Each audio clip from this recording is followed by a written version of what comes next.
totoo lang, eto talaga. Hi guys! Welcome back to my channel! Kamusta kayo guys? So, it's been a while. Sa video nito guys, ay ipapakita ko lang sa inyo kung paano ako nagre-prepare bago mag-vlog o mag-record ng video. So, sana panoorin nyo. I played it innocent, a feel of discontent. I'm finally facing it all, fearless. Sinisigurado ko guys na maayos at presentable ang aking buhok. Nagupit ako ng buhok at ngayon, kung makikita nyo guys, is mas maikli na siya. Siyempre hindi ako nakontento. Wala pa talagang open na salon ngayon dito. Kaya ito yung nangyari sa akin. Mas maikli na yung buhok ko, mas maganda sa pakiramdam. Sapat na ang simpleng makeup para magsimula. Ipapakita ko sa inyo guys kung paano ko ito ginagawa. Hilamos muna bago magsimula. Sunscreen at moisturizer protection sa aking mukha. Fit Me ng Maybelline ang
A few moments later. That's it guys! Ganun lang ako mag-prepare mag-prepare bago mag-vlog o mag-record ng aking video para ilagay ko sa aking channel. So, usually, tsambahan lang talaga yung pagme-makeup ko. Hindi pa talaga kasi ako nagpo-formal na aral para sa pagme-makeup ng aking mukha. So, syempre, kailangan muna natin maging presentable tayo bago tayo humarap sa camera o sa ating video na gagawin para magustuhan tayo ng ating mga subscribers o kaya naman ay matuwa sila sa atin, di ba? Kung presentable tayo is mas gugustuhin nila tayong panoorin.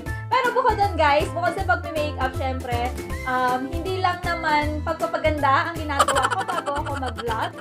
Oops! Meron pa akong preparation bago magsimula na mag-record ng aking video o mag-vlog. Sa totoo lang, ito talaga. Itong notebook na to at itong pen.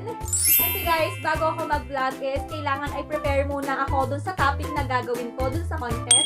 Dapat ay nakapag-list na ako ng mga important details na ibabahagi ko sa aking video. So, ito talaga yung pinaka-preparation ko para mas kompleto at effective yung ibabahagi natin content sa ating mga manonood. That's it guys! I hope you enjoyed this video. As always, don't forget to hit subscribe, like, and bell button.